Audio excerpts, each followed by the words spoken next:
propia fisonomía el ciclo B. Los tres ciclos litúrgicos comparten en el primero y segundo domingo de Cuaresma la lectura sobre las tentaciones de Jesús y la segunda sobre la transfiguración.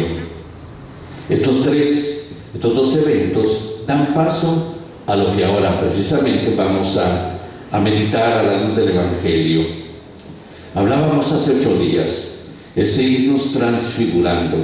El tiempo cuaresmal nos da esa oportunidad, ir transformando nuestra vida, haciendo la imagen de la de Jesús. Eso es la conversión, pero no descubrirla solo como una obligación religiosa, porque sería limitar demasiado también nuestra intención, sino verla como la oportunidad de nuestra vida, verla como el momento propicio que Dios nos permite desde su infinito amor para reconsiderar el don de la vida y entonces reorientarlo de acuerdo al Evangelio a construir su plenitud. Esa es la transfiguración. Tarde o temprano vamos a participar de la plenitud de la vida en Cristo. Sin embargo, eso se da paso a paso en ese itinerario, en ese proceso al cual somos invitados, especialmente en este tiempo cuaresmal. La transfiguración es ponernos ante esa perfección perdida. Y para eso tenemos que considerar algo a la luz del Evangelio de hoy.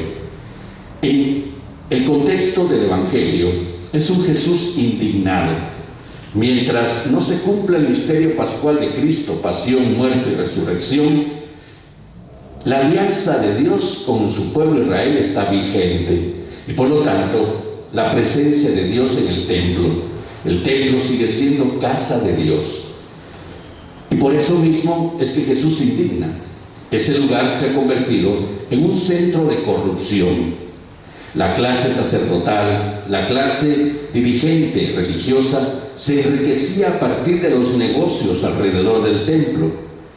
No creamos un Jesús que bota mesas o que regaña a los vendedores, no creamos un Jesús que se opone al estilo de ganarse la vida de alguien, en ese caso, en esos pequeños negocios. No. Jesús sabe que todo eso que está ahí le pertenece a la clase sacerdotal. Ellos se enriquecen ilícitamente de eso. Toda venta de animales estaba destinada al culto, a los holocaustos. Toda forma de cambio de monedas estaba destinada precisamente al pago de los impuestos religiosos, que eran tantísimos, y no se usaba la moneda local, sino la moneda local venía entonces cambiada por la moneda del templo. El templo tenía su moneda. Entonces era un reciclaje constante de dinero, y eso enriqueció en forma abusiva a la clase dirigente religiosa de Israel. Eso enoja a Jesús. Han corrompido la casa de su padre, se han aprovechado del culto para enriquecerse ilícitamente. Tristemente, algo que también se repite en nuestro tiempo.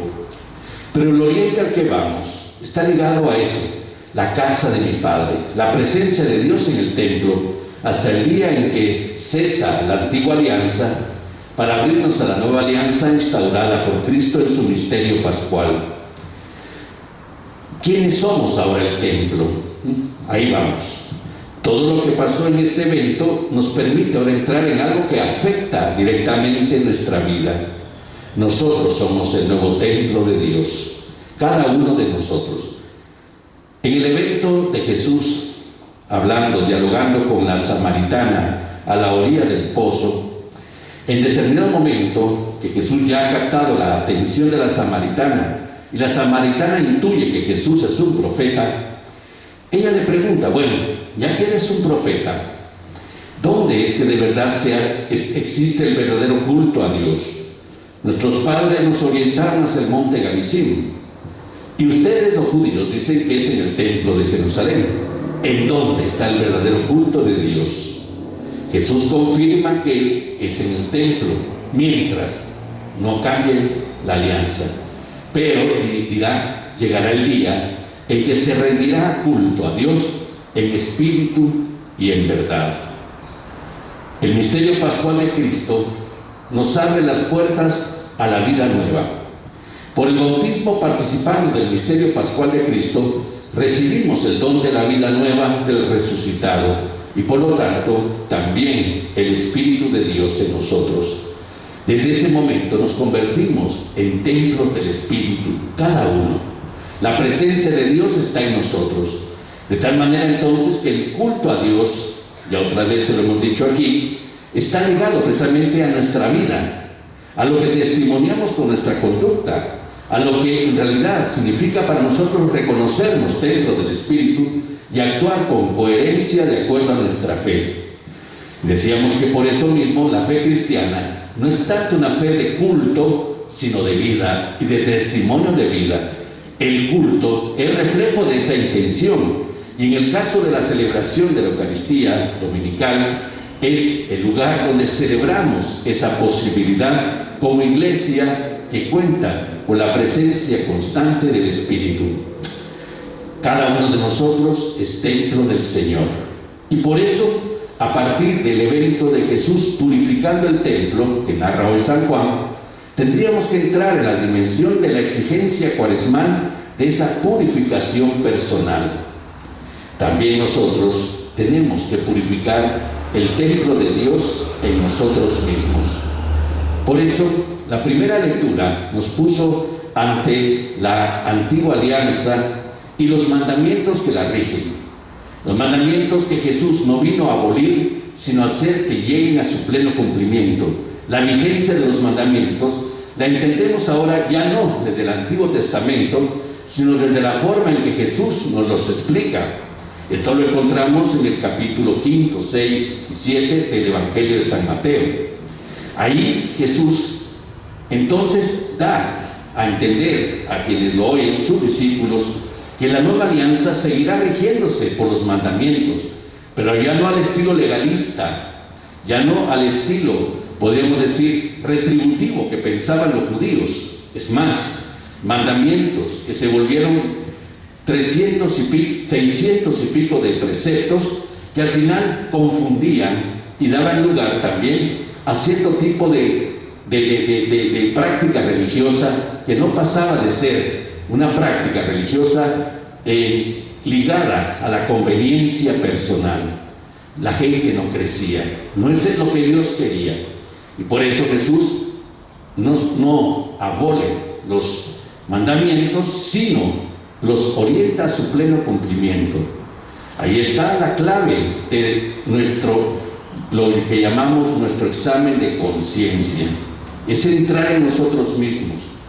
Decíamos al principio de la Cuaresma que la Cuaresma es precisamente eso, ¿no? Ese espacio para nosotros que bajo la mirada amorosa de Dios nos invita a reconsiderar el don de la vida y entonces a reorientarlo a que de verdad se encarrile en el camino del reino de los cielos para alcanzar su plenitud.